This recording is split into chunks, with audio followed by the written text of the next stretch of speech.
Hello, and welcome back to We're Not So Different, a podcast about how we've always been idiots. My name is Luke Waters, and I'm an amateurish historian. And as always, I'm joined by Dr. Eleanor Yaniga, who is anything but. Today we have an interview, and it's actually going to be a two-parter. So we're going to get to the first part now. A few months ago, I was doing some research and I fell down a rabbit hole about medieval explorers that led me to your Marco Polos and your Zinkees and the most widely traveled of them all, Abu Abda Allah Muhammad ibn Abda al-Lawati, commonly known as Ibn Battuta. Over a span of nearly 30 years during the 14th century, Ibn Battuta traveled more than 73,000 miles, which is more extensively than anyone else in history to that point. Incidentally, my Subaru has like 75,000 miles on it at this point, which I just think is really funny. Shout out to a legend. Yeah, he went everywhere from the Rock of Gibraltar down to Guangzhou, walked the Silk Road and sailed on three oceans, observing events, serving as a legal scholar, and taking new wives. He also wrote one of the world's first travelogues, the amazingly titled A Masterpiece to Those Who Contemplate the Wonders of Cities and the Marvels of Traveling, aka the Rila, or Rilla, I don't know. At about the same time as I was reading about Ibn Battuta, I was also re-listening to Age of Napoleon, and there was an early episode where Everett interviewed a guest named Derek Davison about Napoleon's time in Egypt. I had heard and enjoyed Derek's guest spots on other podcasts, talking about the Ottoman Empire and current events in the Middle East. But it was at that point that I learned that Derek used to do a blog chronicling the travels of Ibn Battuta. So he had medieval knowledge too. Well, be still our beating hearts. At this point, I did the shack. I was unfunfamiliar with your game image in real This is a life deep because pull. look, Yeah, yeah. Deep I pull. I'm impressed. my options were that I could just come up with like something and be like, yeah, we're just going to talk about Ibn Battuta today. Or I could just talk about like how insanely neurotic I am because I was like, oh, hey, yeah, I remember. Yeah, I've heard Derek on other shows before. And then it was like, and then you were like, yeah, I do this Ibn Battuta blog. And I was like, well, that settles it. He's on the show whether he likes it or That's not. right. That's not, That's right. We will co-opt your ass. It's true. that's not, yeah, Hmm. it's drag you in here kicking and screaming. Yeah. Nice. I appreciate it. Yeah, well, thank you for coming on. Anyway, lo and behold, we got Derek on the show, and we're going to spend the next couple of episodes talking about the travels of Ibn Battuta, why he never stayed in one place for too long, the historicity of his journeys, and avoiding the Black Death, and most importantly, his itinerary. But anyway, by way of a more proper introduction for our guest, Derek Davison is a writer and analyst whose work typically focuses on U.S. foreign affairs and the Middle East. He's appeared on numerous news segments and podcasts, including Chapo Trap House and Age of Napoleon. He has a Substack where you can read more of his writings called The Foreign Exchanges and co-host the American Prestige podcast with Dan Bessner. If you want to hear more, Derek, how the hell are you? I'm great. That was such a good introduction. That's probably the best introduction anybody's ever given me, so thank you.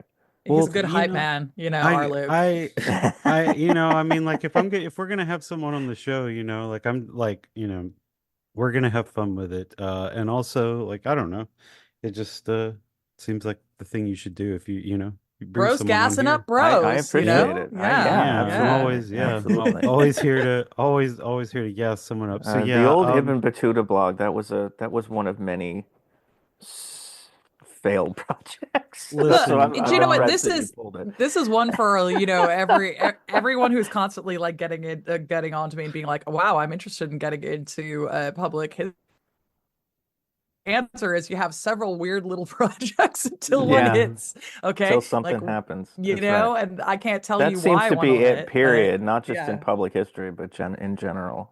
That's Like mhm. certainly how it worked for me. find a weird little guy and then repeat with a series of weird little guys until people decide they like him too. I don't know what to tell you, Until yeah, man. Yeah. Yep. until it works somehow. Yeah. Yeah. Yeah, so just an extremely brief summation for anyone who's unfamiliar. From 1325 to 1354, Ibn Battuta made three extensive journeys covering more than 73,000 miles. First trip was marked by three Hajjs to Mecca, taking him from Tangiers through the Middle East up to Iran and Iraq, then back down the Swahili coast of Eastern Africa over 7 years. Second journey lasted from 1332 to 1347, taking him from Turkey and Eastern Europe down through the Indian subcontinent and all the way to China. He briefly returned to Tangiers before setting out on his final journey from 1347 to 54, taking in Western Africa, Mali, and Al-Andalus. After this, he wrote the Rilla and died more than a decade later. In this episode, we will likely get through the broad info about Ibn Battuta and his first big trip from 1325 to 1332. So, Derek, thank you again for coming on the show. How Yeah. did you end up studying Ibn Battuta? What got you interested in him? So, yeah, I mean, I studied Ibn Battuta in grad school because I did Islamic history and focused mostly on middle period Islamic history, where he comes around in a very interesting time and provides some observations about events that you don't find anywhere else for at a period where a lot of the Islamic world was in political flux, at least. Um, and then I came back to him as we were just talking about it, as sort of like, this is an interesting thing I could do that maybe people would like. And, Hmm. I can't get anybody to publish my freelance articles, so maybe I could start this blog and people would pay for it. Hell yeah, hell And yeah. I did. I started it, and then as this kind of side thing, just to keep me busy, and because it was something I was interested in. And again, it's sort of bite-sized. It's not, like you're trying to describe the entire history of the middle period of Islam or anything like Hmm. that. It seemed manageable, but then other things kind of did catch on, and I just didn't have the time to keep updating Hmm. it. So it's kind of just sitting out there in limbo now. Hmm. Yeah, it's I liked what was there. I liked that it was Thank enjoyable. you. I appreciate that. Yeah, so like I know there's not a ton of info on his early life or as much as there is on later stuff, but who was Ibn Battuta like the guy? What kind of family was he from and all of that. Yes. So Abu Abdullah Muhammad ibn Abdullah al-Lawati ibn Battuta. Ibn Battuta means something like son of the duckling, which is, so we Cute. assume that was a little nickname. Quack. Um, but yeah, he was born in Tangier in 1304. We know this because he left home to go on his journey in 1325, and he says he was 21. So do the math.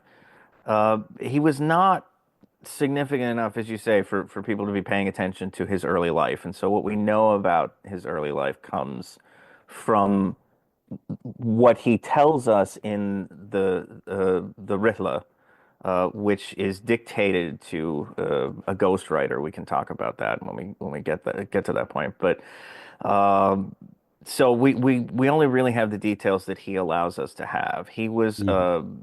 Berber or Imazigh, depending on which term you prefer. We know that he was born into a family of lawyers, basically judges, Mhm. uh, practicing the Maliki school of Sunni jurisprudence, which was and is the primary one that's observed in North Africa. Mhm. Um, we know that he himself must have had some experience studying the law because he makes his living at certain points of the trip as a qadi Mhm. or as a in the legal field, and his kind of erudition or learning opens a lot of doors for him along the way. This is one of the recurring themes of the travel. We can glean a few other things from his accounts. For example, we know that he must have had some Sufi affinity, Sufi being kind of mystical Islam in a sense, although there's a wide Mhm. range of what's considered Sufism.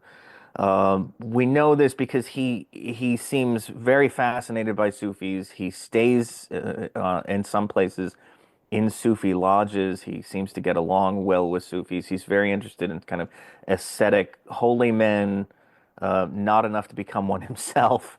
And he He's never just actually like me for joins. real. Yeah, That he's just guy, sort of like, yeah, like he's like, these guys got it going on. It's not for me though. yeah. So, he's very interested in them. He definitely gets along with Sufis.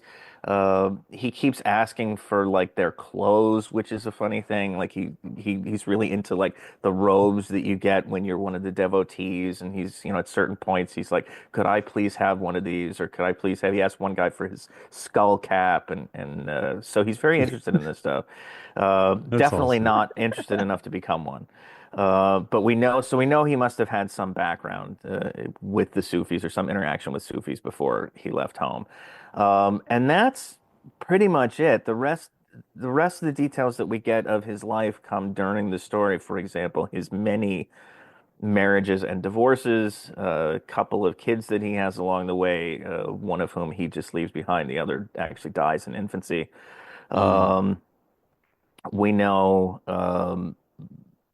yeah, I mean, at some point, and again, we can sort of talk about this, but at some point he goes from itinerant traveler to being wealthy enough to buy slaves, at least one Mm. slave that I know of. So we know he must have done pretty well for himself along the way.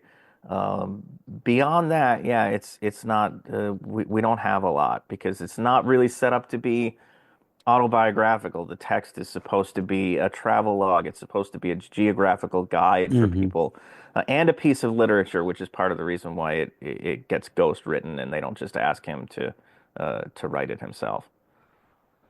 Yeah, well, you've mentioned it a couple times, so let's talk about it. Obviously, we're going to come back to his journeys and everything, but what is the Rilla and why is it considered so important as a historical thing? So the Rihla is written at the behest of the ruler of Morocco at the time that Ibn Battuta returns from all of his trips. He gets back in 1354 and finally, I guess, is ready to settle down, although he's a little vermished about it, to be honest. But he finally gets back in 1354 and he's asked. I guess story got around widely enough that the Sultan, the Marinid Sultan, this was the dynasty that was ruling Morocco at the time, Abu Inan Faris, asks him to, in 1356, we think, asks him to put together an account of his journey. Uh, as I say, this is not supposed to be a journal or an autobiography. And in fact, we don't think he kept a journal. We think he does this from memory, which is part of the problem that some historians have as we get into the text. So it's meant to be a work of literature. It's meant to be a guide for people who want to travel the world. It's meant to fit in with a lot of these other travelogues, which I think maybe we could talk about that as well as a phenomenon. It's sort of Hmm. unique in some sense to this part of the world at this time. But uh, the Sultan assigns a ghostwriter, effectively an editor named Ibn Juzay. We don't know. We know a bit about him. We mostly have his introduction to the text, where he kind of describes what he was intending to do. Um, One of the problems that comes up for historians has to do with the relationship between Ibn Battuta and Ibn Juzay and how much license Ibn Juzay took in ghostwriting the text. So Hmm. you get accounts where Ibn Battuta is ostensibly describing the course of his journey, but it feels like Ibn Juzay, the ghostwriter, has taken multiple trips and kind of compressed them into one, Hmm. or has maybe even embellished some of the places that Ibn Battuta went, and maybe he didn't actually go there. He quotes very heavily from another traveler, earlier traveler, a man named Ibn Jubair, who came from Al-Andalus and made at least the first leg of this same trip going on Hajj and wrote about it. There's Hmm. a lot of kind of pulling things from Ibn Jubair, sometimes citing him, sometimes not, which wasn't, plagiarism rules didn't, the way we think of it today, weren't really relevant back then. No, no. Um, So, he quotes at length sometimes from Ibn Jubair, sometimes for places that, again, we're not sure Ibn Battuta went. We do know that he visited a lot of these places because the details that he offers in his recollections seem, unique to his text, and we can place him in certain areas. I should say, actually, there's been since I was, I think, since I was in grad school, like learning about this guy, there have been discoveries. There was one big one, a historian working on translating, kind of editing the text, found two manuscripts that come from Damascus that have were copied. We know because of the inscriptions at the end were copied Hmm. by Ibn Battuta in around 1326, which is when he says he was in Damascus. So we have every reason to believe that he was actually there, which kind of validates at least a portion of the trip. Hmm. Um, but there are sections like his uh, travels, and we can, if we get into the trip, like his travels through Syria seem very convoluted. Other sections seem convoluted. This is where, we're not sure if he's misremembering or if he's making things up or if Ibn Juzay is making things up or, as I said, compressing multiple trips into one. There are sections that a lot of historians just don't believe. Like there's one where he goes up the Volga to visit the Bulgar uh, Hmm. Muslims who are, kind of living on the Eurasian steppe. And most historians, I think, at this point discount that trip entirely. Hmm. Um, his travels to China, there are a lot of questions about that too. Not necessarily that he went to China, but some of his accounts of going kind of inland, Hmm. um, and the adventures that he claims to have seem, we're not 100% sure about these things. So there are a lot of questions that come up in terms of what's real and what's not, and we don't have a great way to say one way or the other, it seems to me.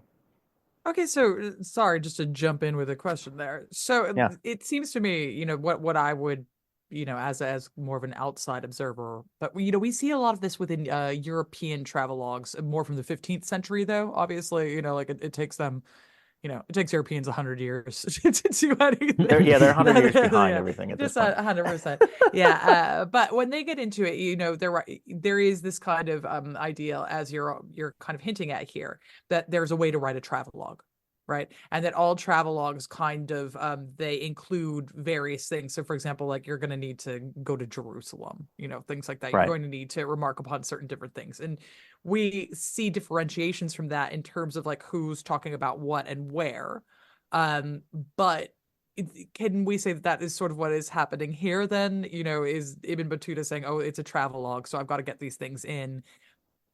So is this, a way of looking at it as a piece of literature as opposed to, I don't know, a documentary piece of evidence, and Like a then, first person account. Right. yeah. Yeah, I think that's right. I think uh, the aim is on the part, and this probably goes beyond even Ibn Battuta and Ibn Juzay. The aim of Sultan Abu Anan was to produce this work that would be a guide for people who were traveling around the Islamic world, especially I think the central, what we could call the central parts of the Islamic world, because these guys were out in Morocco. They were, a little bit removed from that. And so, yeah, when we get to places like, I think as I said, the Syria account, there's a strong possibility that basically, he described what he did in Syria, where he went, and they thought, well, we should really include all these other places too, just to give people, just so people know about them, so it's complete. And so they fudge it a little bit. They have him going to places that maybe he doesn't go. We don't get great descriptions, like they're very very perfunctory in some cases. Descriptions of these places. The itinerary doesn't make a lot of sense. Like he's going uh, to like northern Syria and then to Lebanon and then back to this way and then back that way. It just doesn't make a lot of sense as a coherent journey. But the idea was probably that this is what we want to produce is a travel guide. We want to produce the, Lonely Planet guide to going on Hajj and visiting all these places. And we have to include, like, you have to talk about Aleppo. We have to talk about Antioch. And, we just put him in there, whether he went there or not. Yeah, so this is like an editor butting in and being like, "No, I'm sorry. Right. If you want this published, it's gonna have Right. to include Exactly. this." Yeah. Okay. Exactly. Yeah, we're all familiar with that one. Yeah. So with like if Ibn Battuta kept no journal, like he's just like at the end he's just recounting this all to a third party, and Right. like he did. Okay, that's crazy. So that, I mean, that's another problem too, is he's trying to remember this. He's trying to remember, this 25-year journey, and then, the other side journeys that he took after he got back to Morocco the first time. And, I mean, how I don't remember like last week. So, Yeah. I'm sure he had some very memorable experiences. But we don't know how accurate his memory is, his recall is, especially in terms of like when he visited this place or that place or that type of thing. Like these kind of details may have Mhm. blended together in his head. I've got one more question about the ghostwriter.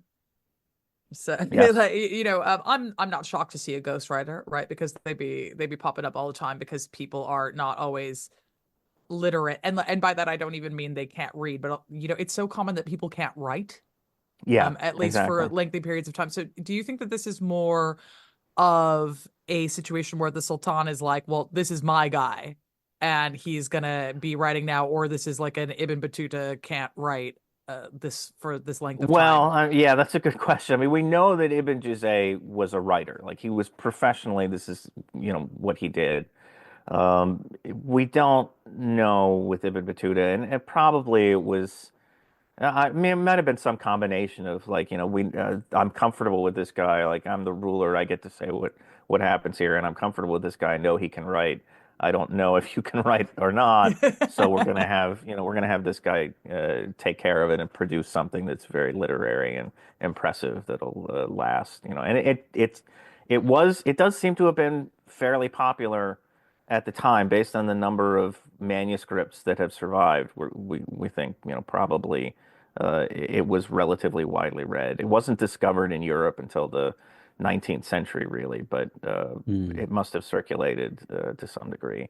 Mm. And we get stories like there are other folks, around this period, like Ibn Khaldun, the very famous philosopher, North Africa, uh, who comes along, about 50 years later, mentions stories from Ibn Battuta. So, I mean, clearly, this was in circulation for people. Yep. Yeah, so you mentioned it earlier. You said this was kind of different than other travelogues at the time, but that there were travelogues at this time and people were kind of excited about them. Could you expand on that a little bit?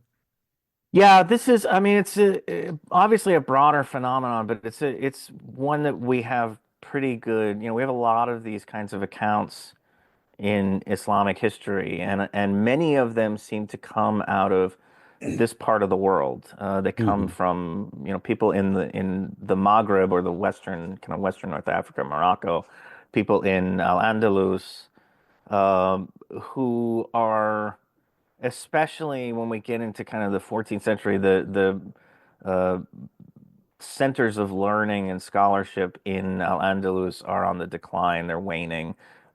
Muslim political power in Iberia is waning.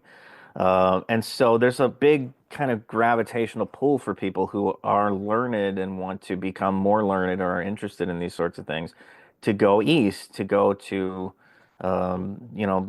Baghdad until the Mongols come along. But to go to Cairo, to go to Damascus, to go to Medina, Mecca, certainly the Hajj is a big draw, and you get a lot of people who either write about their Hajj journey or in Ibn Battuta's case, go on Hajj, but then use that as kind of a springboard to get them out of the house and then just go nuts.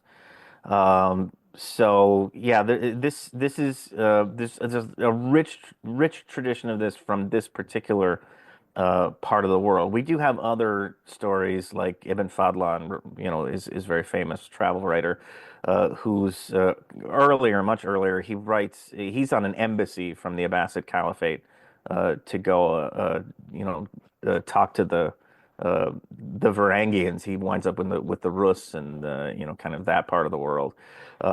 Very famous. If you've ever seen the movie The 13th Warrior, it's based on Ibn Fadlan's very Hmm. butchered interpretation of Ibn Fadlan's life, combined with the Beowulf legend, which isn't really in the text there, It but does not there's a little work. Yeah. artistic license. Yeah.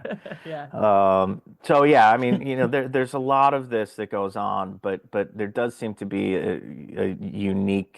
some unique aspects for people living in the Western extent or Western reaches of the Islamic world to want to go on these big journeys, and certainly the Hajj being a requirement for people, that drives a lot of it. Yeah. Yeah, well, yeah, you've talked a good bit about the historicity of all this.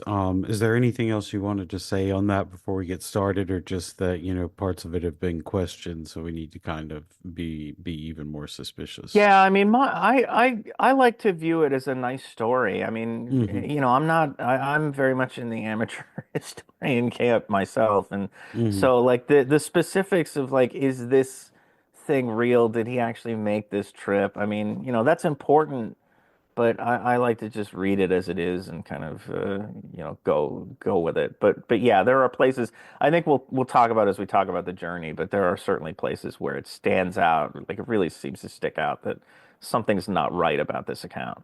So when he gets Yeah. to all the dog-headed people, Yeah, exactly. Yeah, People with heads yeah, in their chest, like the yeah, the Total Recall guy. yeah, That is true. It is like the Total Rico guy. All right, yeah. So let's talk a bit about Ibn Battuta's first journey. So he talked about his early life. He's about 21 years old in 1325 when he sets out towards Mecca on the Hajj. So like in your opinion, when he set out, did he like set out to be an adventurer, or was he just really just like, okay, I'm going on the Hajj and then probably coming home, or was he like, yeah, I'm doing this and then, I'll see you when I see It's everyone?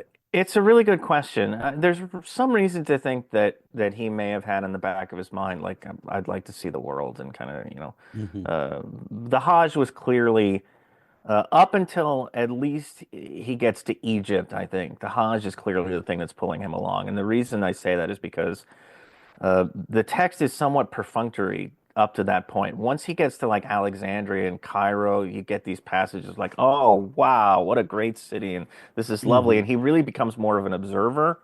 mm, I tend to think that maybe uh, it came a little bit into the journey that he finally made the decision to like, I want to, I want to be a world traveler. But Hmm. um, there's certainly reason to think he may have had it, in the back of his mind as a possibility. It comes from Tangier, which is a reasonably cosmopolitan place at this point. It's one of the Hmm. cities that lie along the Strait of Gibraltar, so it's got a lot of trade action happening.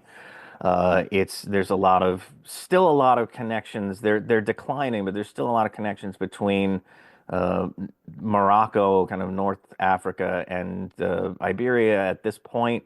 So there are commercial ships coming in. Sometimes there are soldiers coming in. Tangier wasn't as strategically important at this point as the others because it's sort of Atlantic facing rather than Mediterranean facing. So we don't really get to the place where that becomes uh, important enough for people to care about for a little while yet. But still, I think it was like cosmopolitan enough that a 21-year-old guy who has some learning and uh, knows about things could think, gosh, this would be, it'd be really interesting to get out of here and kind of go see the world. And at the same time, it's maybe off the beaten path enough that he's not drawn into like, I'm gonna go wage war in Al Andalus, or I'm gonna do one of these other things that could have taken his life in a much different direction. So yeah, I mean, I think probably there's some pull already, although as I say, the Hajj, it's clear in the beginning of the text that the Hajj is the main thing. Yeah. So yeah, you've talked about it a little bit, and I mean, I think people kind of know to varying degrees about it. But can you tell us a little about like what going on the Hajj specifically meant? Like, what was that trip? Since that was the impetus here, what was that trip like? Sure. I mean, it's hard to put it into context because even, people who make the Hajj now, you hop a plane or you get, there's lots of ways to do this that don't take that Hmm. long. But for somebody in Morocco, and again, I mean, this is a requirement. All able-bodied Muslims who are, able to make the trip and able to kind of work out all the uh, difficulties of it, the challenges of it, are required to do this once in their life. Mhm. But to go on Hajj from Morocco, you're talking about over a year of your life. I think it was about 16 months at this point. You could expect to be gone if all Mm. you did was go on Hajj and come back. Right. You had to travel either by sea, which was very treacherous, the Mediterranean, not great, a lot of pirates and raiders, plus weather. So, you could do it that way and maybe shave some time off. You'd be taking on a lot of additional risk. But the overland route wasn't safe either. There were bandits along the way. There were tribes kind of, you could always stumble into a war, which is something that happened. We could talk about that, and especially in North Africa, which was going through some political upheaval still. So that was dangerous. Oftentimes, people would hitched themselves up to a caravan, and there were Hajj caravans that left from all parts of the Islamic world that would basically hop from town to town and pick up more people along the way. Um, that costs some money, but again, it's a requirement for your the well-being of your soul in the afterlife. So I guess you find a way to make it work. Uh, and then there were the people who would just go, and this is what Ibn Battuta seems to have done. He doesn't wait. He eventually does catch on with a caravan, but initially he leaves on his own. He, at least according to the text, he leaves on his own and hopes to catch up to somebody who's traveling in the same direction. And there were always merchants crisscrossing from place to place, or political embassies. He winds up with one of Hmm. those. So you could always find somebody to travel with, but it was precarious to go, especially alone. You were very vulnerable to, not just uh, potentially bandits or thieves, but you were vulnerable to the elements. And if you got into a patch of bad weather, or misjudged your water needs, or how far it was to the next place where you could get water, you could be in real trouble. If you got sick, that could be a death sentence. So these are all, and we do see instances like that along the way. So yeah, it was very arduous. It was very arduous. Again, it's hard, I think, to grasp it in a Hmm. modern context, like how difficult this journey would have been. I find that really interesting because there's sort of a bit here too of the propaganda aspect to it, because it's like, yeah, going on Hajj is arduous and it's going to be, but you know, just get started. Just fake it till you make it. Get on it. Just get on out there, kid. Right, And like right. and you'll find someone else who's going too. So there's part of that, but then there is the part too where, because this is a travel guide, it's saying, and here are these ways.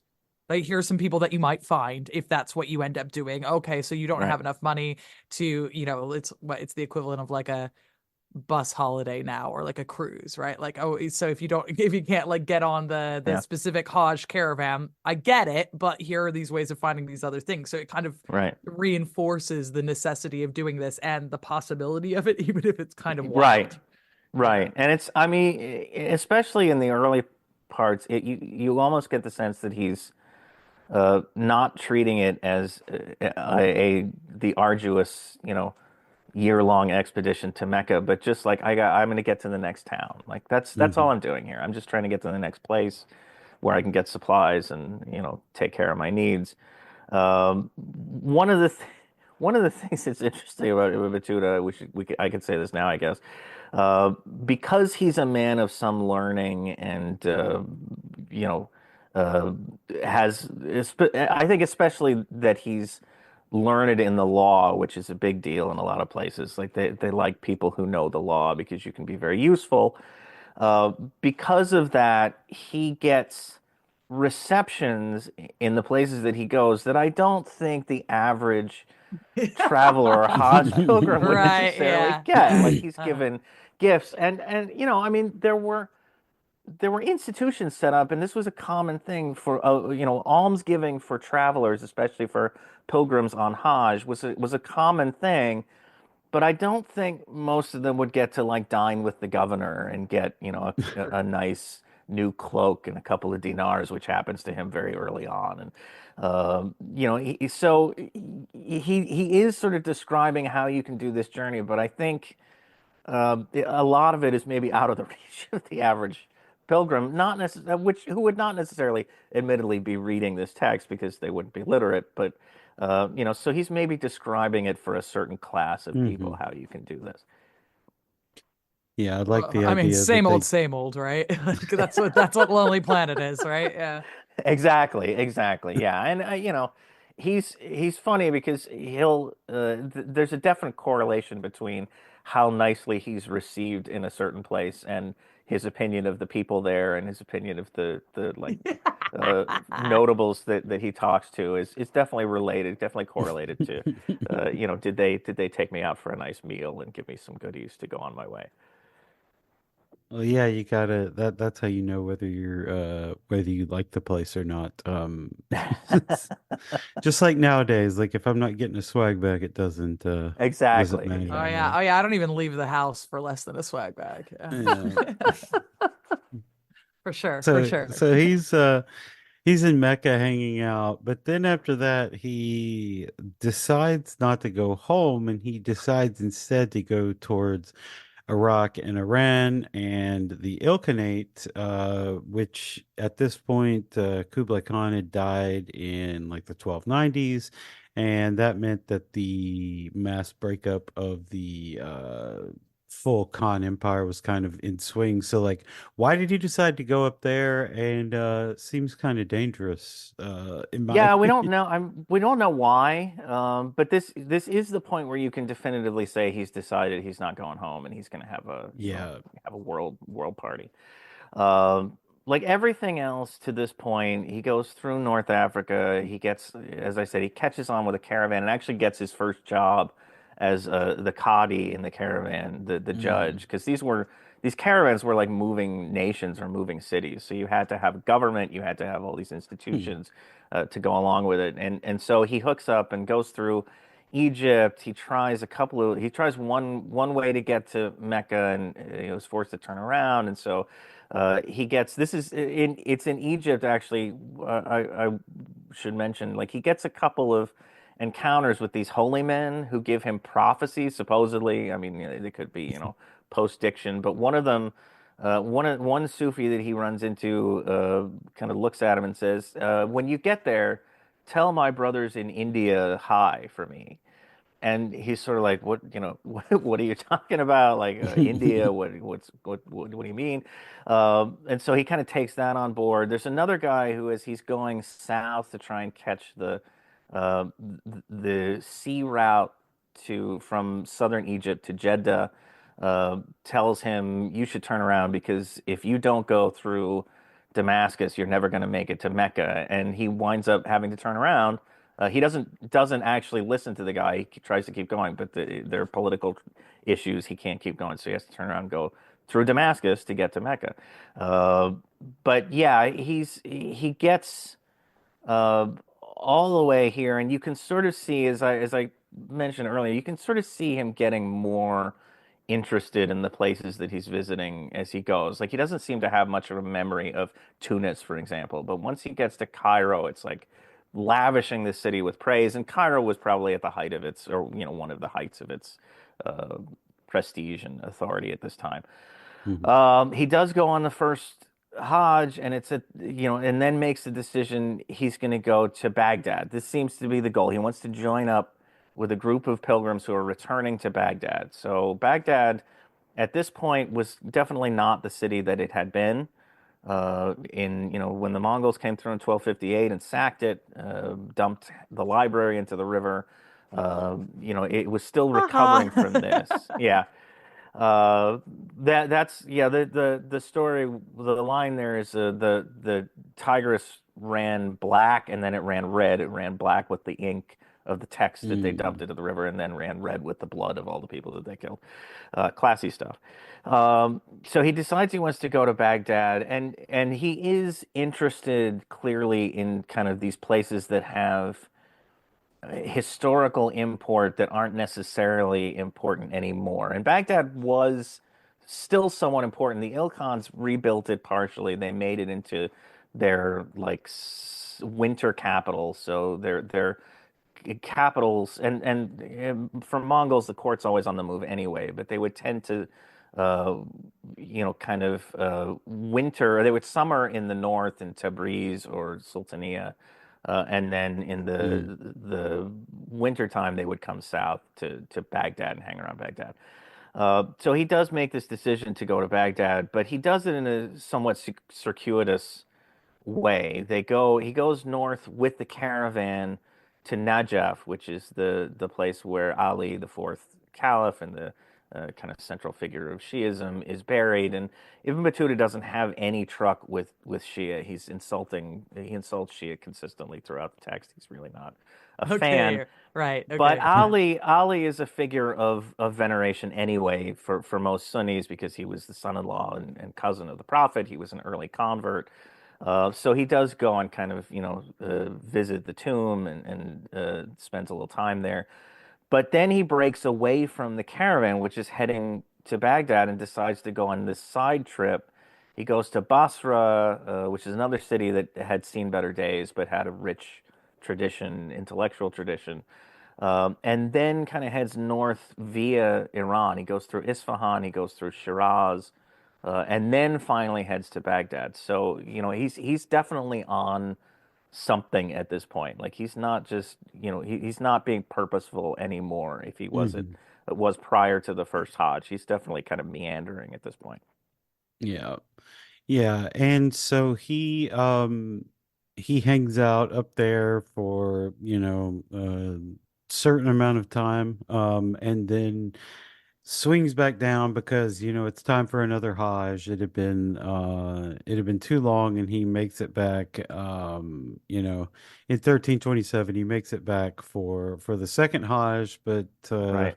Too just harsh, too decides furious, yeah, etc. just decides at this point he's like, well, not going home. Gotta Right, right. Not going home. seen enough of Yeah, Tangiers. It's time to the hang the out somewhere else. second Hajj is somewhat harrowing for him, and um it comes he actually gets to Baghdad and winds up ingratiating himself with the Ilkhans. He meets a general, senior kind of military figure, and they like really hit it off. And he accompanies him around, kind of goes to Tabriz, doesn't spend a lot of time there, doesn't have much to say about it. But eventually, he gets to meet the Sultan Abu Said. One of the interesting things about the Rihla is he bookends the fall of the Ilkhanate quite well. On the way there, he meets Abu Said, who is the last widely recognized Ilkhanate ruler, uh, and everything seems fine. Abu Said seems like a competent guy. There's no sense of this being a place that's in decline. He offers some, valuable descriptions of how the court functioned, kind of the ceremony of the court. But Mhm. then on his way back from China, as he's heading back in the other direction, he arrives as the Ilkhanate is breaking apart. There's no, Mm. everybody's feuding with each other. Abu Said is dead, and the thing is just kind of coming apart. So it's an interesting one of the interesting transitions that happens while he's on this trip. Um, but then, so Abu Said kind of showers him with gifts and gives him a letter to give to the governor of Baghdad that says, give this guy whatever he needs to make another Hajj. Like, make sure he's got a litter and, all these other wonderful things. Again, not the kind of thing that your average pilgrim would be able to Yeah, pull yeah. off. Yeah. Um, but it's fortunate for him that he does get this letter because he falls very ill along the way to Mecca the second time, Mm. and the litter basically I think is the reason that he's able to get there because he's got other people doing the work for him to get him there. Um, he's so ill, and he recovers during the pilgrimage. So during the pilgrimage, the Hajj comes in, two segments basically. There's uh, the circumnavigation of the Kaaba and the things that you do in Mecca, and then there's a piece of it that's outside of Mecca. You kind of go out into the desert and do some other rituals. During that piece, as he's kind of camping out in the desert, he recovers, but he decides at that point to stay in Mecca, and we think that it's because he's just drained. I mean, he's just like wiped Hmm. out from this illness.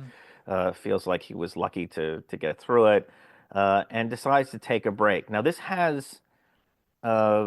leads us to a part of the text, probably the second part of the text after the journey from Egypt to Damascus, which is where you get a lot of these side trips that don't make any sense and couldn't have been physically completed in the amount of time that he says it took him to get from Cairo to Damascus. This is the second part of the text where we think he's misremembering, or something is wrong, because he says he spent 3 years in Mecca. Hmm. But based on the dates that he gives for arriving, the main date being his arrival in India in 1333, there just doesn't seem to be any way that he spent 3 years in Mecca and still pulled all the rest of the journey off. Hmm. So we're pretty sure. I Mm. think most historians now think he spent a year in Mecca. And this you could do this. You could spend. Mecca wasn't, when the pilgrimage wasn't going on, when the Hajj wasn't going on, it was kind of out of the way. It's not. It's a small town. It's not. Now it's been built up by the Saudis, but at the time, it was a place to go for pious ascetics, basically Hmm. throughout the year. It would grow greatly during the Hajj and become this, kind of major metropolis for a short period of time. But otherwise, it wasn't on the road to anything. It wasn't a commercial center. It was just sort of a place where you could go and kind of think about things. And that's what he does. This was a recognized thing. To be sort of a pilgrim in residence at Hmm. Mecca was a recognized thing. There were charities that could support you, and he lives off of this while he's there. The benefit for Ibn Battuta, aside from, I guess, the chance to contemplate deep spiritual things, is that if you had a residency in Mecca like this on your resume, suddenly you go from being kind of Midland legal lawyer Hmm. judge type to being, you could hang this on your resume and say, I spent time in Mecca. I'm a big deal. I'm very intellectually sound, and we think that helps him get his job in India, for example, which is the big, Hmm. big development of the second part of the trip. So is this like He's the equivalent of getting like a really good internship at a posh legal firm Yeah, or kind of. something? Yeah, it's Yeah, like, yeah. you kind of you've done your clerkship at the Supreme Court or something. I mean, Right. it looks Yeah, yeah, good. yeah. Yeah, it looks very Mhm. good on a resume. Um, and so he stays in Mecca, we think, for a year, and leaves after the subsequent Hajj. So he does the Hajj again while he's there. Technically, this is his third Hajj. I think of it as two Hajjes in one trip. It's like, I don't know. Like the third Yeah. Hajj to me is way after he leaves and comes back again, Yeah. which is Right. when he Yeah. makes the trip to India. But technically, yes, he's done it 3 times at this point. Yeah. Yeah. So yeah, he after the second Hajj, perhaps unsurprisingly, if you've been listening, he does not go home. He instead You could say that a lot. instead He does not go he, home at this he point. I mean, does like not go again, ahead. he's just like me for real. That's all. Like, just like, He was like, West Africa, I could skirt the coast of West Africa and go home, or I could skirt the coast of East Africa and go down and visit Mogadishu and Somalia and all the fun down there. And then he's eventually going to get down to Kilwa and the Kilwa Sultanate, which is really cool. But yeah, uh, why did he travel to Somalia? Just to see the sights? Again, we don't know. Like he decides he's going to head south to Yemen, and Yemen, is an interesting place. It's fertile in Hmm. parts as opposed to the rest of Arabia. Like the Yemen, I should say the Yemen, not Yemen. Don't want to confuse it with the country. This is a geographical region at this point. He makes the decision to go south. We don't know why. Like we don't know Hmm. if he's already made the decision to go to India at this point, and so he's heading south to catch a ship across the Indian Ocean, which you could do from Aden if you were there at the right time of year. He is not. He does not arrive at the right Hmm. time of year. In fact, he arrives uh, in Aden after a fairly arduous uh, trip. He's it's one of the funny things that happens recurringly around Arabia is he gets on these small dhows or junks kind of going around the coast and has a series of misadventures basically. Like he's definitely a landlubber, so he's not too keen on traveling by ship in the first place. Hmm. Um, and he winds up on this trip. He's trying to get from Jeddah basically to a town called Zabid, or maybe further south. We don't know, but it takes him like three different ships and many days of like leaving and then setting back in like after a few days, not that far away from where he left in the first place, because the winds aren't Oh. favorable and it's a struggle to get through. So he has a hard time on this trip. And consequently, when he arrives in the Yemen in Zabid, and then he goes quickly to the capital city of the Rasulids, who are the ruling dynasty at this point, Taiz. He doesn't like these people, and I think part of the reason is because it was so hard for him to get there. He's irritated, so he Right, calls yeah. them overbearing, insolent, and rude in the text. He doesn't like the people of Taiz. Oh, okay. Um, he claims to that he went to Sana'a, which people will probably be familiar with today as the capital of Yemen, such as Yemen is right now, or at least of North Yemen. We think that's tacked on. We don't think he actually made that trip because he doesn't talk about it. And Sana'a was home to the Shia, the Zaydi branch of Shiism, is predominant in that part of the region. And he had, as I said, no truck with Shias, so it's unclear why Hmm. he would want to make that trip in the first place. But he does eventually get to Aden and sort of, we think, and again, this is, allowing for the fact that he claims to have spent much more time in Mecca than we think he actually did. He gets to Aden probably in the early part of 1329, kind of January-ish, mid-January, when it's not really ideal to go anywhere. Like the navigating the Indian Ocean requires kind of watching the monsoon patterns. And so Hmm. one part of the Mhm. year the monsoons blow east and the other part they blow west. And if you can figure that out, if you can ride the winds, you can go all over the Indian Ocean and make a circuit fairly easily. But he gets there at a point where um, the they're about to shift, but they haven't shifted. The monsoons haven't shifted yet. So it's not really a good time to leave at all. The winds are blowing in a very, an unfavorable way, and if you set out in one direction, you're going to wind up not getting there because they're going to change, and it's just not a good time to leave. So he maybe makes the decision. If he was thinking about going to India, maybe decides, well, I can't make that trip right now, so let me go see what's going on Hmm. on the coast of East Africa. And he gets to Mogadishu. He's very happy with Mogadishu. He likes Mogadishu, seems a lot, partly because he arrives uh, on a trading ship basically, but there's Mogadishu is very much a commercial city. It's one of the major ports of the Indian Ocean. It was being challenged at this point by Kilwa, but prior to this period, it was really the main kind of East African port city.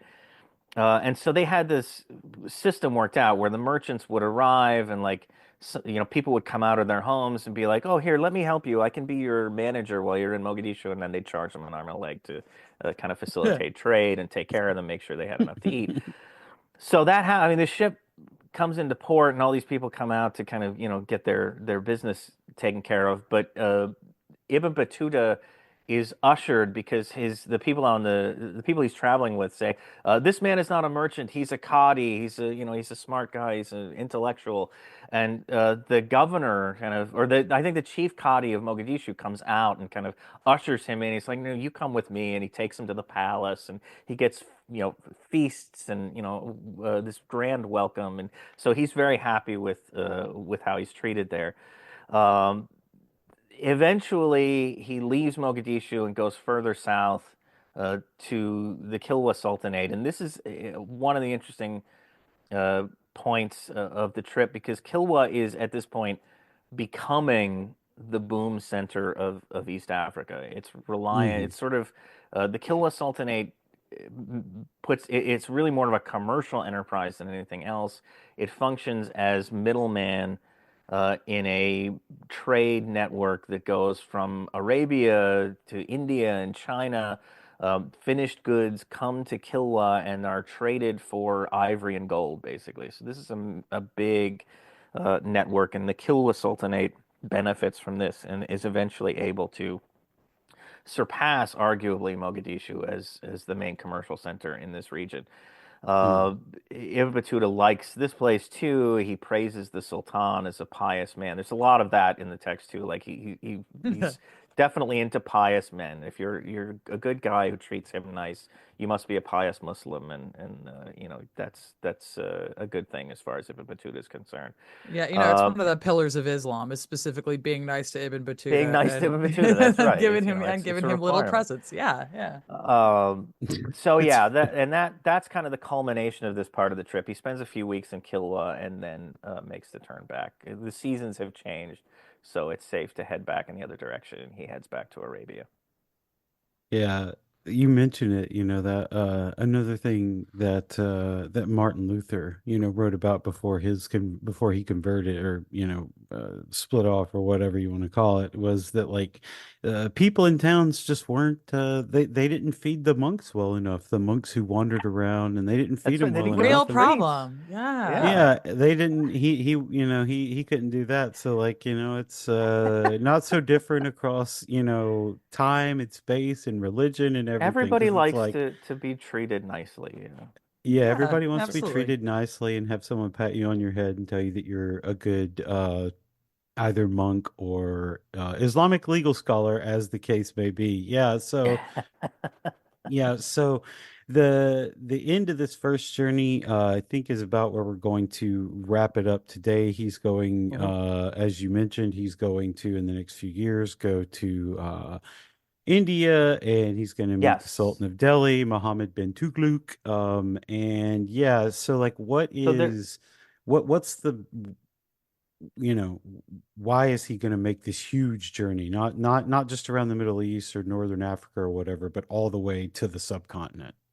So Mohammed bin Tughlaq is regarded as the wealthiest ruler in all of Islam. So Mm. that's why, basically. He wants a Okay. job. He wants to get Yeah, a fair job enough. with the Yeah. Sultan of Delhi and make a lot of money. Again, Again, he's just we like don't me. actually He's just like me.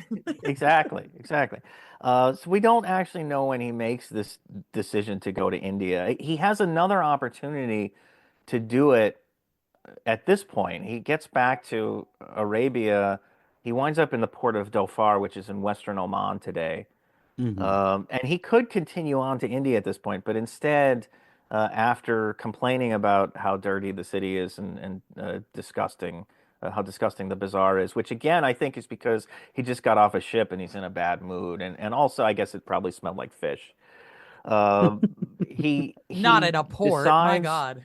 yeah, uh, instead of going to India, he decides to sail around the coast of what would be Oman today and kind of pick at these ports. There's actually one of the harrowing adventures of the trip comes up as they're sailing around the coast. They get to a port town called Sur, and Ibn Battuta decides he's had enough sailing, and he wants to go overland to the next port and meet the ship in port. The next port town is called Kalhat. He thinks this is going to be like a few hours in the afternoon and we'll get there and we'll be fine. He's very wrong about that. Hmm. But he and another guy on the boat who he's made friends with decide, we're going to disembark and go overland, and we'll meet you at the next port. They hire a sailor from the ship as their guide. And at some point, as they're crossing overland to get to Kalhad, it becomes apparent to Ibn Battuta that this guide is intending to rob them and possibly kill them. Oh yeah. Okay, So that's normal. Yeah, that's one of the yeah, Yeah. norms. absolutely Yeah, normal. yeah, Yeah, yeah. absolutely normal. Ibn Battuta brought with him a spear, and he says he brandished the spear at this man who was in awe of him and his spear, and then, would decided, I guess, in the middle of his big scheme that he would not, in fact, rob Oh my God. and murder Uh, them. Um, and so they go overland, and it turns out, go figure, Ibn Battuta has greatly underestimated the length of the trip to Kalhat. It's at least overnight, like into a second day, and they don't have enough water, so they're kind of struggling. They make camp for the night because they have to stop. And Ibn Battuta stays up all night holding on to his spear to make sure that this guy doesn't wake up in the middle of the night and, like, I guess, slit their throats and make off with their valuable possessions.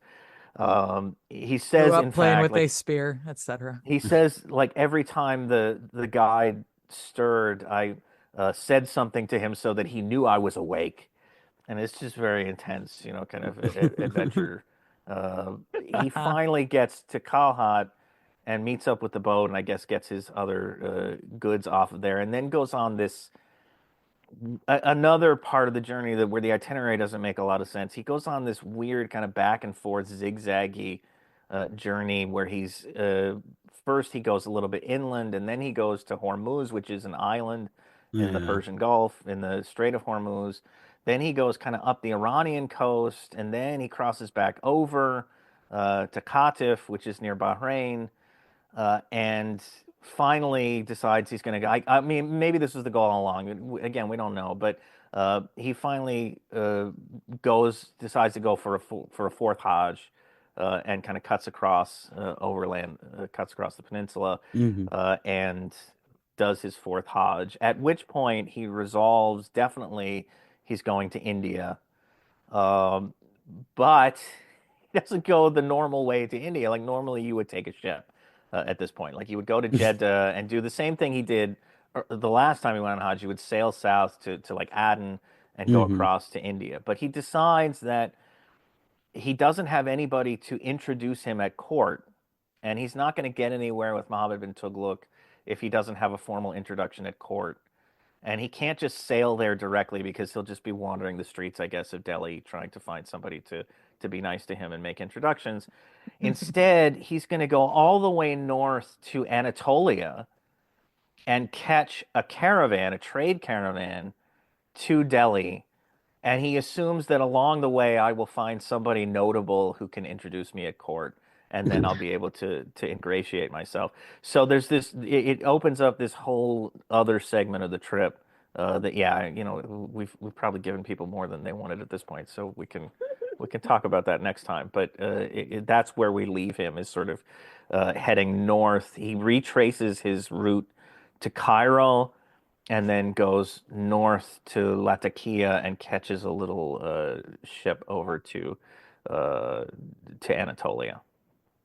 Like I if nothing like, else, it shows us all these different ways of getting around, which I think is really interesting. Just like, Yeah, oh, big boats, little boats, caravans, some guy, a sailor who's trying to rob you, etc. right, right. Yeah, he definitely, gives you the extent of all your travel possibilities, yeah. all the It adventures that you can have. is it like you could still be neurotic about how you want to travel back then. You just have to have a lot more patience. Like if you don't want to take a boat, that's fucking fine. You can go up and go through Anatolia, go wander around, go to Astrakhan, and then you can catch a caravan somewhere along. And it's just like, well, yeah, if you got plenty of time and money, I guess you can you can fucking do Right, that. right.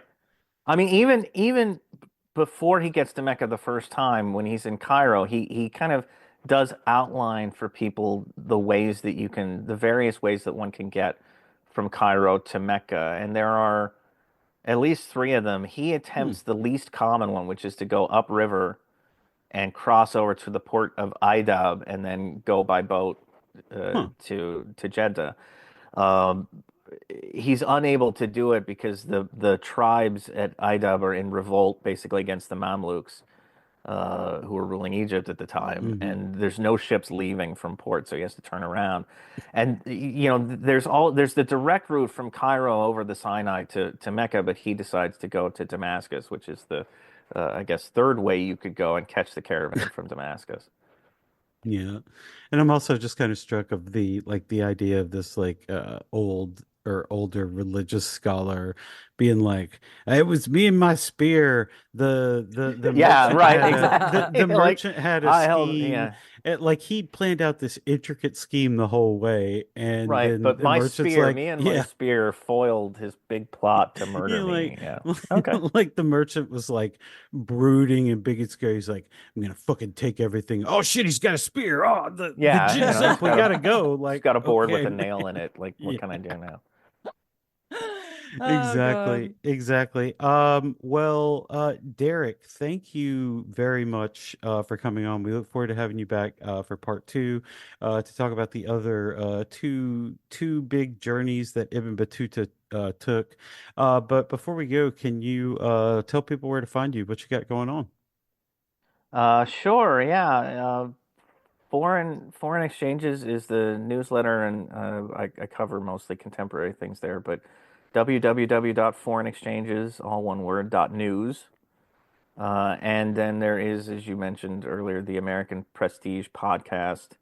I'm gonna mess this up because we just changed hosts, but I think it's American Prestige uh, dot supportingcast dot FM. Cool. Yes, that's it. I got it right. Woo! Well done, So you. yeah, people can check that out. Either of those, that's where you'll find me. I'm just every Yep. time I have to do that, it's like the Homestar Runner thing in my head that it's .com, but real elder millennials know. Elder millennials get my references. It's fine. I'm Absolutely. cool. I'm cool. Oh yeah. Derek, thank you. Yeah, thank you for coming on the show and talking about this. It is yeah, something that I find fascinating, and we've actually had a few patrons request episodes on like travel logs and medieval travel logs and stuff like that. So yeah, thanks for coming on, and we look forward to doing the second part. Sure. Yeah, Eleanor, Yeah, thanks what's for going on having with me. you? Hey, no problem. Thank you. Oh, your girl's on the socials at Going Medieval, what I should probably doing some fucking work around here. Otherwise the blog is going-medieval.com. You can check out my book, The Once and Future Sex, if you haven't already. Available where all good books are sold. And I don't know, otherwise, I don't know, think about taking a nap. That's There you that's a good go. thing to do for yourself. Do it for me. Yep. Yeah, and you can find me on the socials. Luke is amazing. You can find my old Star Wars podcast, People's History of the Old Republic, wherever you are listening to the sound of my voice right now. Yeah, but anyway, that's gonna do it for us today. Thank you so much, and we'll see you next time. Bye. Yay. Oh my gosh, All Derek, that right. was so interesting. Yes, Like, thank you. I'm glad.